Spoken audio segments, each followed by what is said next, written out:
Lowe's knows July 4th savings are worth celebrating. Right now, get up to 40% off select major appliances and get an additional 10% off 2 or more select major appliances. Plus, get 3 Scott's Naturescapes 1.5 cubic foot mulch bags for just $10. These deals are coming in hot. Lowe's, we help, you save. Valid through 7/9. Selection varies by location. While supplies last. See Lowe's.com for more details. Excludes Alaska and Hawaii. All right, let's dive in.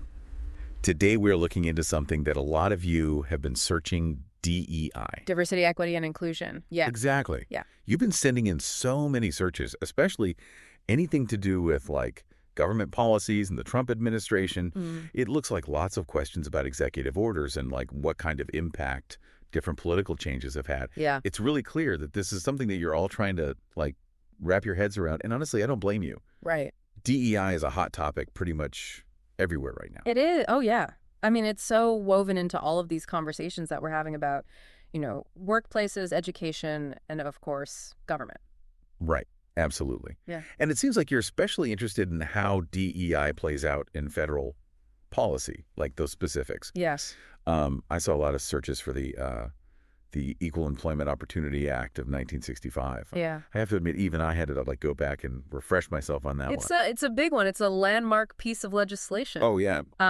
But basically, the EEO Act was a really major step toward preventing discrimination in the workplace. Okay. And it basically says that you can't discriminate based on race, color, religion, sex, or national origin when it comes to things like hiring, promotions, any other employment terms, really. So at least in theory, it makes things more fair. Yeah. Level the playing field. Exactly. Level the playing field. Okay. So now you had some really interesting notes about how this connects back to the Civil Rights Act of 1964. Right. I'm guessing they're not like totally separate issues. Oh, definitely not. Think of them as like two sides of the same coin, Okay. The Civil Rights Act was addressing discrimination in a much like broader societal context. Okay. But then the EEO Act was focusing on the workplace specifically. Gotcha. But they build on each other. I mean, it's really fascinating how they do that, and it set the stage for everything that we talk about now with DEI. Yeah, that makes total sense. Yeah. Okay, so speaking of building on those foundations,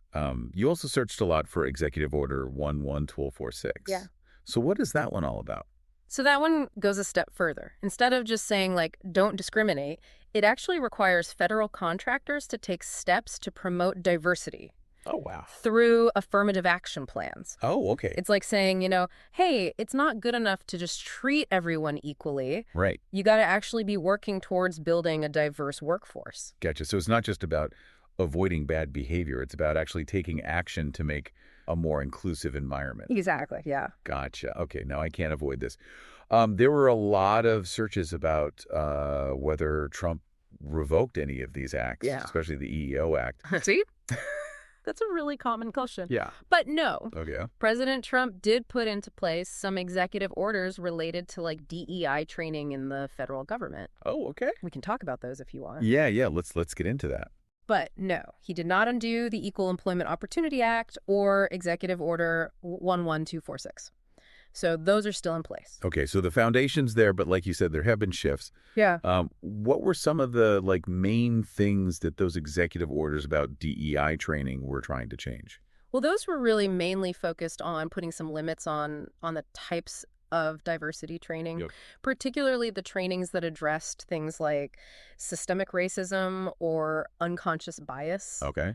The argument there was that these types of training could be divisive.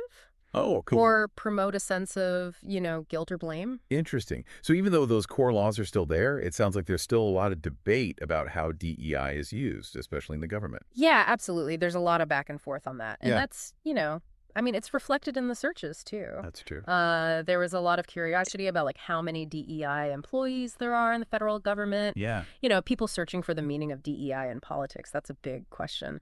It is a big one. It's like DEI is always changing, both in how we define it and how we actually use it. It's not just a set of laws. It's this whole landscape that's shifting with, all the political changes, social movements, and how we understand things now. Yeah, exactly. Okay, so before we get too deep into all of that, let's back up for a second. Okay. First, those big laws for equal opportunity and affirmative action, the EEO Act and EO 11246, those are still in effect. They are.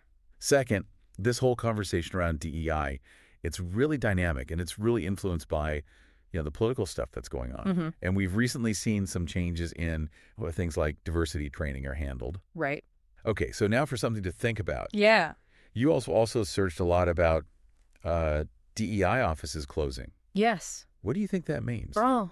Is that us stepping away from DEI efforts, or is it something totally different? It's a really good question. What could be the long-term results of something like that? Right. Well, I think we have to consider a lot of different things there. Yeah.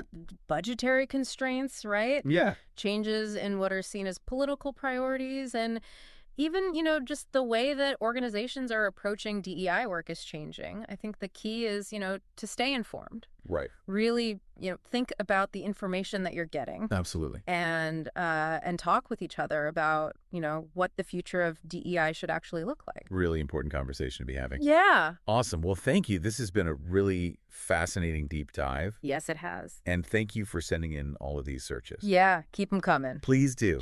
Keep them coming. Today is your lucky day. Today is the day that our $3 website works for you, paying you directly to your PayPal daily. Imagine $3 ongoing continuous payments to your PayPal account.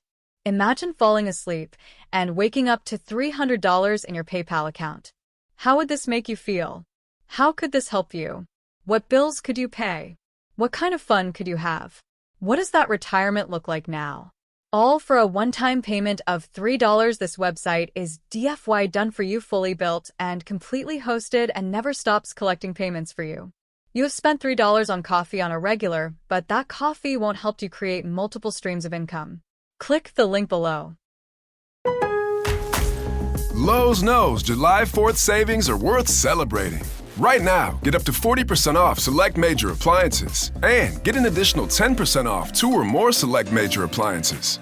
Plus, get 3 Scott's Naturescapes 1.5 cubic foot mulch bags for just $10. These deals are coming in hot. Lowe's, we help, you save. Valid through 7/9. Selection varies by location. While supplies last. See Lowe's.com for more details. Excludes Alaska and Hawaii.